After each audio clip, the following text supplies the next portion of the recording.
नमस्कार दोस्तों, कैसे हैं आप? मैं हूं गौरव और ये है ट्रांसफॉर्मेशंस। इस वीडियो में हम बात करेंगे ट्रांसफॉर्मेशन एज ए प्लेटफॉर्म की है कि ये प्लेटफॉर्म क्या है, ये किस लिए बनाया गया है, या इससे क्या होगा, या युवाओं के बीच में किस तरीके से एक न्यू अपॉर्चुनिटी या एक नई राह या एक तरीके से नई उमंग लेके आएगा, और किस तरीके से overall society at large, community at large के विकास के लिए या उनकी प्रोग्रेस के लिए, सोशल चेंज के लिए इस तरीके के प्लेटफॉर्म क्यों ज़रूरी है, और हम किस तरीके के चेंज लाने की कोशिश कर रहे हैं और हम क्या कर पाएंगे। ट्रांसफॉर्मेशन, जैसा कि आप जानते हैं, भारत का पहला पॉलिटिकल स्टार्टअप है और एक तरीके से भारत का पहला एक equal opportunity community driven discussion platform है, जो कि भारत के युवाओं को ये अपॉर्चुनिटी देता है, free of cost transparent opportunity देता है, ताकि वो भारत की राजनीति का हिस्सा बन सकें, इलेक्टोरल पॉलिटिकल सिस्टम का हिस्सा बन सकें और उसमें आके बदलाव ला सकें। जो जिस भी तरीके के नए चेंजेस या जिस भी तरीके के नए रेवोल्यूशन या जिस भी तरीके के नए ट्रांसफॉर्मेशन की ज़रूरत है वो सिस्टम में ला सकें, और देश की बेहतरी के लिए, राज्य के बेहतरी के लिए और वो society and community at large की बेहतरी के लिए इस पॉलिटिकल सिस्टम का हिस्सा बन के वो बेहतरी एक तरीके से वो प्रोग्रेस स्ट्रेटजिक वे में ला सके। अब ट्रांसफॉर्मेशन जैसे प्लेटफॉर्म की शुरुआत करने का एक जो मेजर रीज़न है वो ये है कि फ़िलहाल जो हमारे भारत की जो पॉपुलेशन है, लगभग 146 करोड़ हमारे देश की पॉपुलेशन है, 146 करोड़ करीब, जिनमें से लगभग 50% जो पॉपुलेशन है हमारी, वो 25 साल से कम लोगों की या 25 साल से कम युवाओं की है। और वहीं 66% जो पॉपुलेशन है हमारे देश की, लगभग 35 साल से कम लोगों की है। ओवरऑल 85% जो पॉपुलेशन है हमारी वो युवा है। और फिलहाल हमारा देश ही यंगेस्ट कंट्री है, और ओवर वर्ल्ड में अगर आप 195 प्रोमिनेंट कंट्रीज़ में देखेंगे तो सिर्फ और सिर्फ भारत ही ऐसा देश है जिसकी लगभग 85%, 85% पॉपुलेशन जो है वो युवा है। और वहीं अगर आप political as well electoral system की बात देखेंगे तो फिलहाल हमारे देश में कोई भी ऐसा प्लेटफॉर्म नहीं है जो कि भारत के युवाओं को ये अपॉर्चुनिटी दे, फ्री ऑफ कॉस्ट अपॉर्चुनिटी दे, ताकि वो अपना career Indian political as well electoral system में देख सकें या उसमें बना सकें। आज युवा किसी भी तरीके के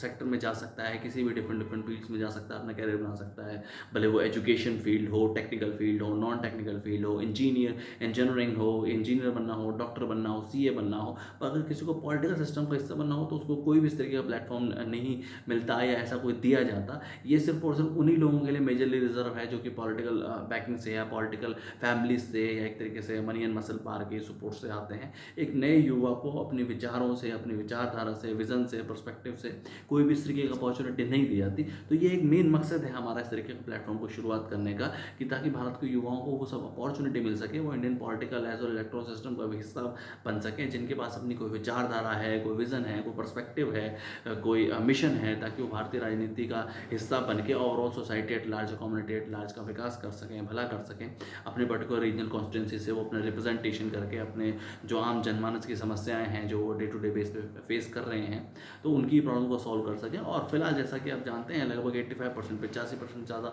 जो पॉपुलेशन है वो युवाओं की है। तो मेजरली जो प्रॉब्लम्स भी हैं हमारे देश के सामने, वो भी सब युवा रिलेटेड ही हैं, या एक तरीके से न्यू एज प्रॉब्लम्स ही हैं। तो उन सबका न्यू एज सॉल्यूशन होना बहुत बहुत बहुत ज़्यादा ज़रूरी है, और उसके लिए युवाओं को ही आना पड़ेगा, युवाओं को ही अपॉर्चुनिटी देनी पड़ेगी।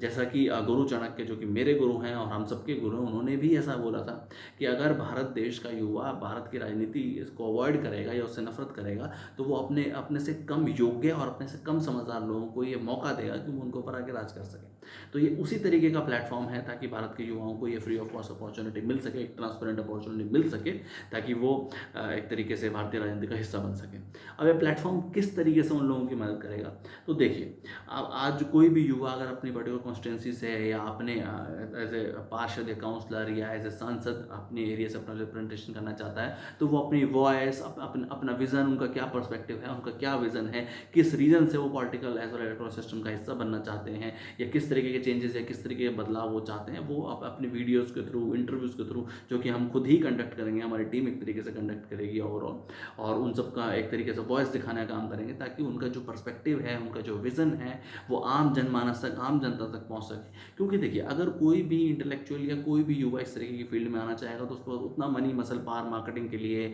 या उस तरीके की चीज़ें नहीं हो पाती हैं, और अगर वो ऐसा कुछ भी करेगा तो उसको उसका काफ़ी पैसा लगेगा, जो कि वो एक तरीके से नहीं होता किसी भी इंसान के पास इनिशियली। तो वो इस पर्टिकुलर प्लेटफॉर्म के साथ जुड़ के इस पर्टिकुलर प्लेटफॉर्म का हिस्सा बन के वो अपनी विचारधारा, अपना विज़न, अपना पर्सपेक्टिव आम जनमानस तक, आम जनता तक पहुँचा सकता है। उसके बाद ये जनता का सरोकार है, या एक तरीके से सोसाइटी एट लार्ज या कम्युनिटी एट लार्ज का डिसीजन है कि वो उस पर्टिकुलर पर्सन को अपने एरिया, जो उनका एक पर्टिकुलर एरिया वाले, वो कॉन्स्टिट्यूशन असेंबली का एरिया या सांसदीय क्षेत्र है, उससे वो अपना उसको रिप्रेजेंटेशन या एक तरह से नेतृत्व देना चाहते हैं कि नहीं देना चाहते। और उसके बाद वो एक फ्री एंड फेयर ट्रांसपेरेंट वे में इलेक्ट्रल सिस्टम के थ्रू अपना नॉमिनेशन करके, अपना नामांकन करके उसके बाद उस पर्टिकुलर एरिया से खड़ा हो सकता है। तो ये प्लेटफॉर्म जो है ये फ्री ऑफ कॉस्ट वॉइस देने का काम करेगा, जो कि किसी भी तरीके से पैसा नहीं लेता है, किससे भी पैसा नहीं लेता है। सिर्फ और सिर्फ आपके विचारों को, आपके विज़न को, आपके पर्सपेक्टिव को आम जनता तक, आम जनमानस तक ले जाने का काम करेगा। और एक तरीके से जो political as well electoral system है उसमें चेंजेस लाने का काम करेगा। तो यही एक हमारी शुरुआत है, क्योंकि फिलहाल जो हमारा मीडिया है वो इस तरीके का कोई भी नए इंसान को या नए युवा को इस तरह की कोई भी अपॉर्चुनिटी नहीं देता है ताकि वो अपनी विचारधारा, अपना विज़न, अपना जो उनका पर्सपेक्टिव है वो आम जनता तक पहुंचा सके। तो ये एक नई शुरुआत है, ये एक नए बदलाव की, एक नई चेंज की शुरुआत है। और मेरी ऐसी इच्छा है, क्योंकि इस प्लेटफॉर्म से मैं भी जुड़ा हुआ हूँ। इनिशियली शुरुआत ये मैंने ही इसी करी और हमारी टीम भी है इस तरीके से। तो मेरी एक्सपेक्टेशंस हैं, या मेरी ऐसी इच्छा है कि ज़्यादा से ज़्यादा तादाद में युवा हमारे प्लेटफॉर्म से जुड़ें। भले वो एक्टिव राजनीति का हिस्सा बनना चाहते हैं, भले वो पैसिव राजनीति का हिस्सा बनना चाहते हैं, बट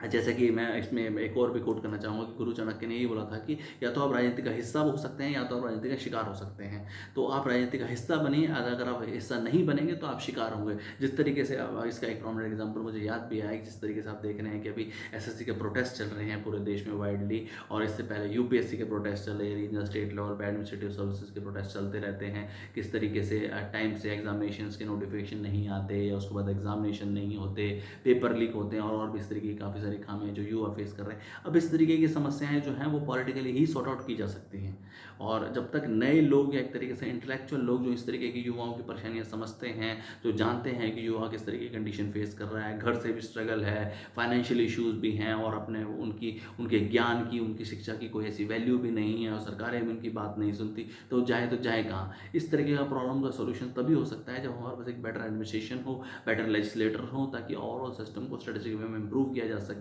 और सिस्टम में नए बदलाव ला सके। तो इसी शुरुआत के साथ हम ट्रांसफॉर्मेशन जैसा प्लेटफॉर्म को हमने रिसेंटली लॉन्च किया है। मेरी ऐसी आशा है, मेरी ऐसी इच्छा है, मेरी ऐसी उम्मीद है कि देश का युवा इस तरीके के प्लेटफॉर्म के साथ जुड़ना चाहेगा, और ओवरऑल सिस्टम में चेंजेस लाने के लिए एक तरीके से हमें सपोर्ट भी करेगा हर तरीके से, भले ही वो